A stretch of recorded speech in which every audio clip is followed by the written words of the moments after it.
오늘은 기독교는 오늘을 위한 것, 기독교는 오늘을 위한 것이라는 제목으로 하나님의 말씀을 살펴보겠습니다. 제가 갑자기 코로나에 확진이 되어서 거의 2주간 집에서만 시간을 보냈습니다. 하루하루 지나면서 가족들이 차례로 확진을 받아가지고 함께 이 코로나 증상을 견뎌내야만 했습니다. 심각하게 중증으로 가는 것은 아니었지만 그래도 힘들었습니다. 지독한 몸살 감기보다도 조금 더 힘들다라는 생각이 들었습니다. 조금 사람마다 차이가 있더라고요. 우리 가족들도 차이가 많이 났습니다. 저는 기침하고 가래가 굉장히 계속되었고 또 피곤함이 굉장히 많이 몰려와서 불편했습니다. 몸이 조금 나아지면서요, 아주 오래전에 읽었던 책 한 권이 생각이 났습니다. 책장에서 찾아서 다시 읽기 시작했습니다. 제목이 기독교는 오늘을 위한 것입니다. 저자는 미국 이름으로 R.A. 토레이이고 한국 이름으로는 대천득입니다. 예수원이라는 공동체를 세우셨고 성공회의 신부였습니다. 이 책은요, 예수원에서 설교한 내용을 담는 게 아닙니다. 신학교나 교회에서 설교한 내용도 아니에요. 성균관대학교 학생들에게 기독교에 대해 답한 내용을 엮은 것입니다. 당시에 질문했던 젊은이들이 생각하는 기독교의 이미지를 이렇게 설명을 하고 있더라고요. 기독교도 다른 종교와 마찬가지로 과거의 유산일 뿐 오늘의 세계와 문화를 이해하고자 하는 현대의 젊은이들에게는 전혀 도움이 되지 못한다. 저는 이걸 보면서요, 지금도 우리 앞에 이런 질문이 항상 놓여 있다라는 생각이 들었습니다. 기독교는 과거의 유산일 뿐이냐, 아니면 오늘을 위한 것이냐? 과연 지금 하나님은 어디서 무엇을 하고 계실까요? 내가 직장에서 일할 때, 내 삶의 현장에서 과연 하나님은 무엇을 하고 계실까요? 이런 질문은요, 안 믿는 사람들만 하는 것 아닙니다. 믿는다고 하는 우리 속에서도 이런 질문이 솟아날 때가 많이 있어요. 특별히 기대대로 되지 않았을 때, 정말 열심히 준비했는데 결과가 기대대로 되지 않았을 때 이런 질문 하잖아요. 하나님 지금 어디 계세요? 또 갑자기 원하지 않는 일이 생겼을 때, 갑자기 질병이 찾아왔거나 갑자기 경제적인 어려움이 찾아왔거나 또 갑자기 코로나에 확진되었거나 이러면 이런 질문을 해요. 하나님 지금 뭘 하고 계세요?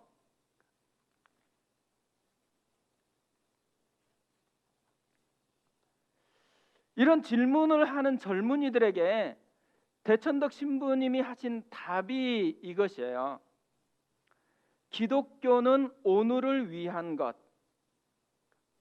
왜 이렇게 답했을까요? 하나님께서 어제도 역사하셨지만 오늘도 일하고 계시고 언제나 일해 오셨다라는 믿음이 있기 때문인 것이죠. 히브리서 13장 8절에서는 이렇게 말씀합니다. 예수 그리스도는 어제나 오늘이나 영원토록 동일하시니라. 이분이 정말 대단한 것은요, 이렇게 안 믿는 사람 앞에 강연을 했기 때문이 아니에요. 이것을 삶으로 증명하려고 했기 때문입니다. 예수원을 설립하여서 이것을 삶으로 보여주려고 했다라는 거예요. 저는 이 책을 읽으면서 내내 든 생각들이 있었어요. 나도 삶으로 보여주는 사람이 되어야 되겠다라는 거예요. 우리 교회가 정말 기독교가 오늘을 위한 것이라는 것을 삶으로 보여주는 그런 교회가 되었으면 좋겠다라는 거죠. 또요, 이 책을 읽는데 오늘 말씀에 나오는 데살로니가 교회의 성도들이 많이 생각이 났습니다. 왜냐하면 이들도 이런 질문 앞에서 살아가고 있기 때문인 것이죠. 데살로니가 교회 성도들이 살아가는 오늘이라는 현실은 꽃길이 아니에요. 오히려 거칠고 험난한 가시밭길과 같았습니다. 이들은 3주간의 짧은 복음 선포를 통해서 예수님을 믿게 되었어요. 예수를 믿자마자 바로 유대인들의 핍박이 강력하게 나타나기 시작했어요. 복음을 전해 주었던 영적인 지도자인 바울마저 이 박해를 피해서 도망갔습니다. 영적 지도자도 없는 상황에서 짧게 들은 복음으로 이 어려운 현실을 살아내야만 하는 이들의 오늘이에요. 오늘. 이것이 이들의 오늘이에요. 그런데 놀라운 것은요, 이들은 이런 오늘이라는 현실의 어려움에 휘둘리지 않았다라는 거예요. 좌절하지도 않았고 불평이나 원망도 없습니다. 대신 있는 게 있어요. 오히려 반대가 있어요. 기쁨이 있었습니다. 6절에서 이렇게 이야기를 합니다. 또 너희는 많은 환난 가운데서 성령의 기쁨으로 말씀을 받아 우리와 주를 본받은 자가 되었으니, 어려움이 사라졌기 때문이 아니고 아직 많은 환난 가운데 있는데도 오히려 기뻐했어요. 이런 놀라운 소식을 전해 들은 바울은요, 마음속에 두 가지 마음이 일어났다라고 이야기합니다. 감사하는 마음하고 기도하고 싶은 마음이에요. 2절에 이렇게 되어 있습니다. 우리가 너희 모두로 말미암아 항상 하나님께 감사하며 기도할 때에 너희를 기억함은, 이들을 생각하기만 해도 감사가 솟아난다라는 거예요. 기도할 때마다 이들이 생각나는 거예요. 왜요? 너무 기도해주고 싶어서. 지난주에 이 코로나로 집에만 있다 보니까요, 저도 이런 마음이 좀 들더라고요. 자꾸 한 분 한 분 생각이 나는 거예요. 그러면 너무 감사하더라고요. 그뿐만 아니라 또 절로 기도가 나오는 거예요. 이 데살로니가의 성도들처럼 어려움이 없는 것은 아니지만 어려움의 한복판을 지나간다고 해도 기쁨이 있게 해달라고, 이해할 수 없는 기쁨을 누리게 해달라고, 이런 기도가 저절로 나오더라고요. 데살로니가 교회 성도들은요, 어떻게 이런 감동을 만들어낼 수 있었을까요? 많은 환난 가운데서 어떻게 오히려 기뻐할 수 있었을까요? 답은 생각보다 굉장히 쉬운 것 같아요. 바울이 감사하는 대상을 보면 알 수가 있습니다. 바울은 누구에게 감사한다 그래요? 바울은 데살로니가 성도들의 신앙의 모습 때문에 감사한다라고 얘기하지 않아요. 그들의 헌신 때문에 감사하다라고 얘기하지 않습니다. 하나님께 감사한다라고 얘기해요. 초신자요, 연약했던 이들을 붙들어주고 계시는 하나님께 감사한다라는 거죠. 짧게 복음을 전하고 바울 자신은 떠나야만 했어요. 그런데 하나님은 떠나지 않고 함께 하고 있다라는 거죠. 하나님은 여전히 그곳에서 자신의 백성을 돌보고 계셨던 것이에요. 이들에게요, 하나님은 어제 하나님이 아니었던 거예요. 오늘 함께 하시는 하나님. 이들에게 기독교는 오늘을 위한 기독교였다는 거죠. 그제 제가 원래 인도했어야 되는데 금요 성령 집회를 이제 부교역자들이 인도를 했어요.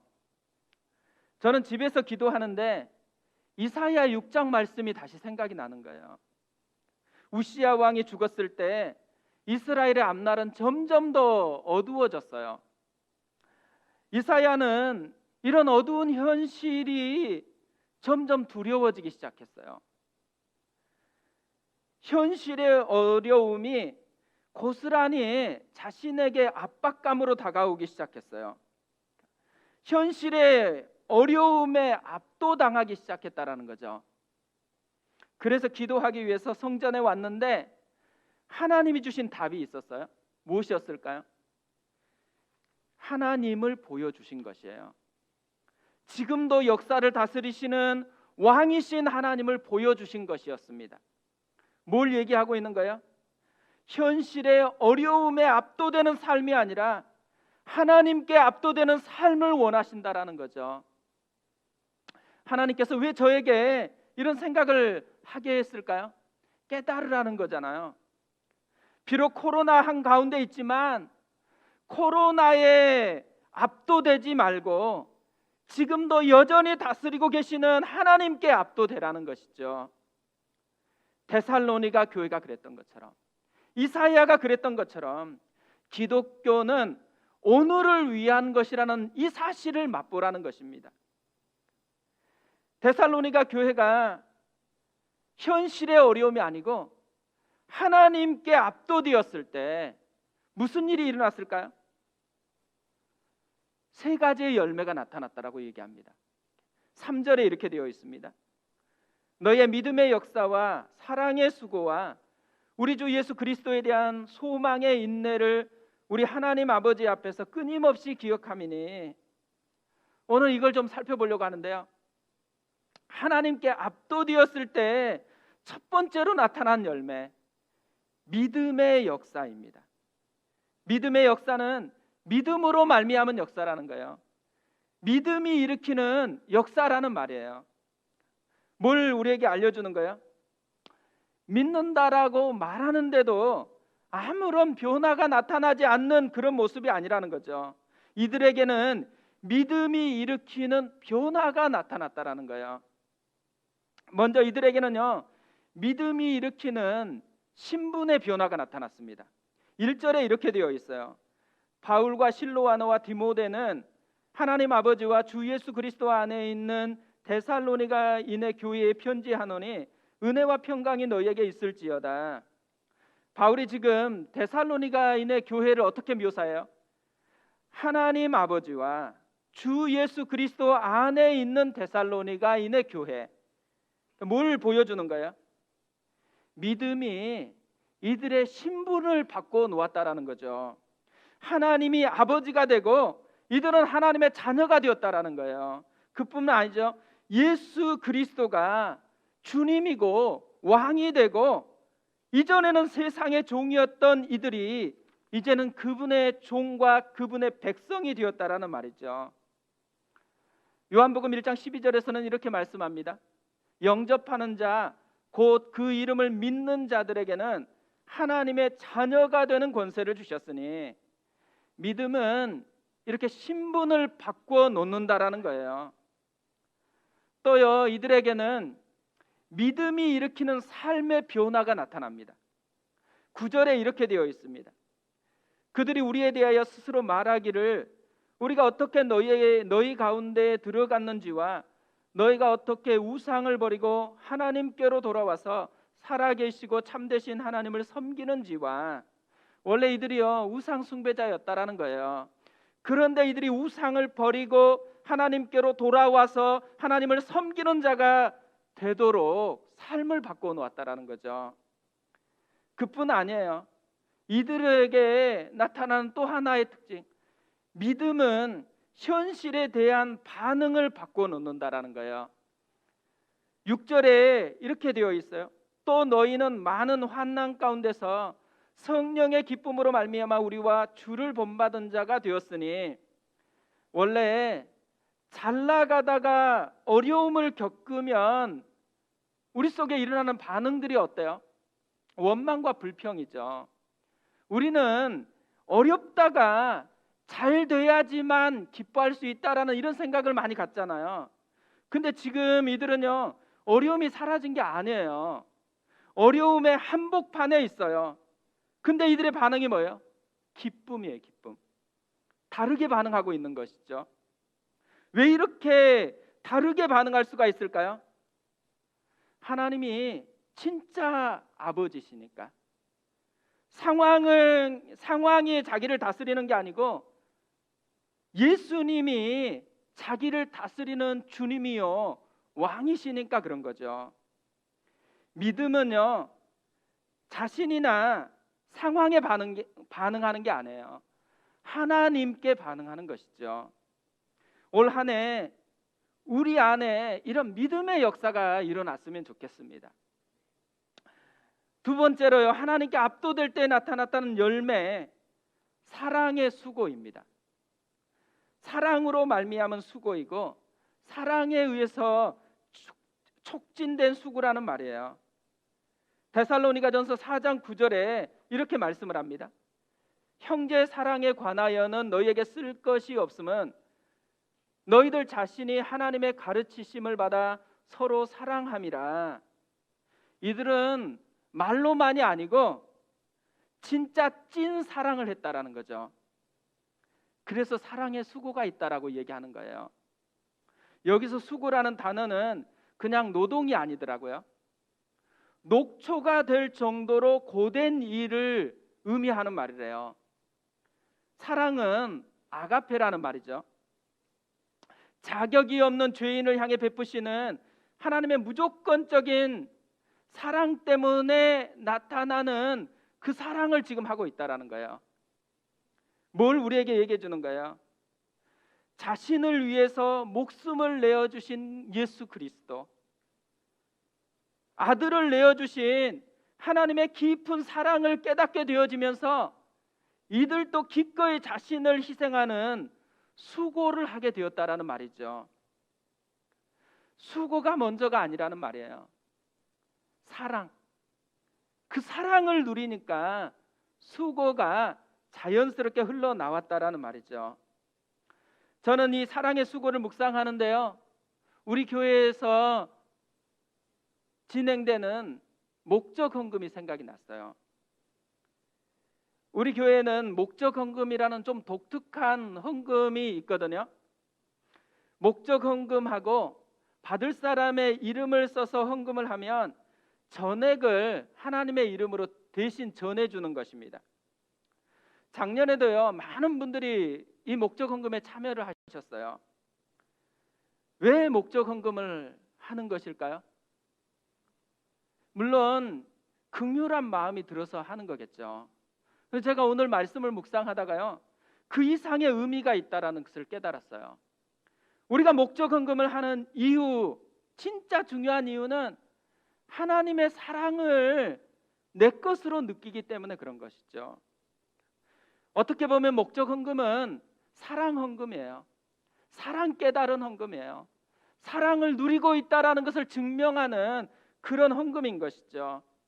올해도 우리가 더 풍성하게 하나님의 사랑을 누렸으면 좋겠어요. 그 사랑을 더 풍성하게 흘려보냈으면 좋겠습니다. 세 번째로요, 하나님께 압도되었을 때 나타나는 열매가 있다면 소망의 인내입니다.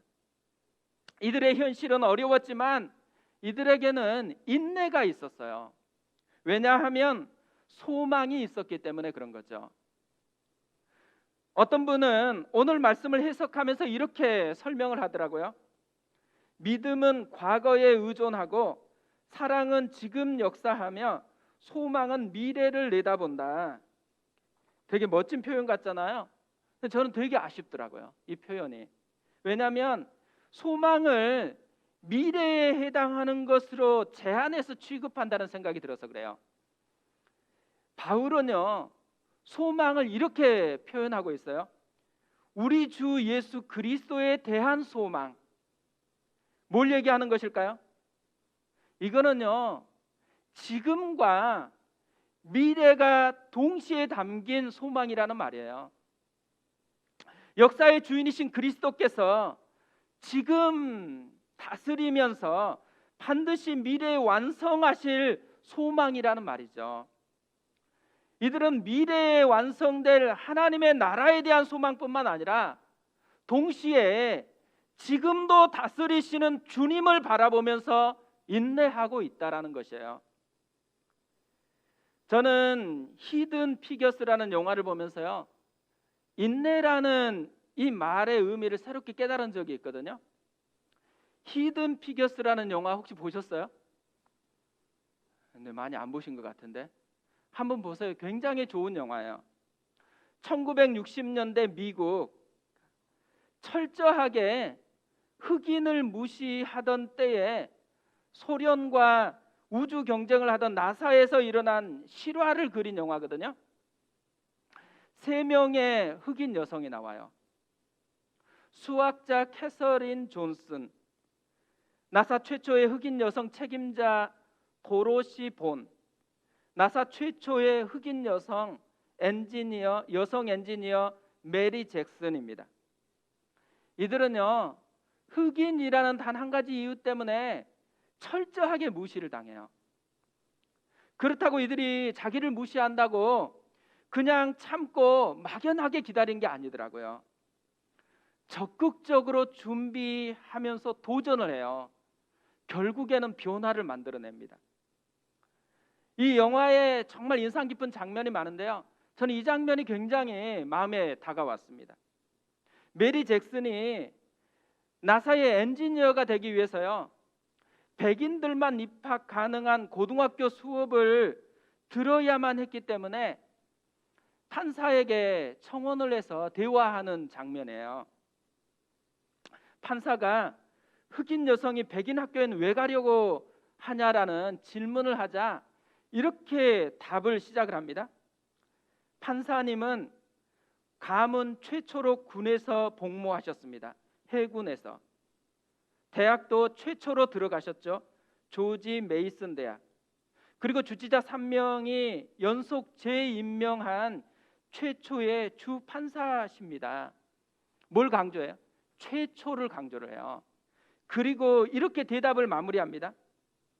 저는 나사의 엔지니어가 될 계획입니다. 하지만 백인 학교의 수업을 듣지 않으면 불가능합니다.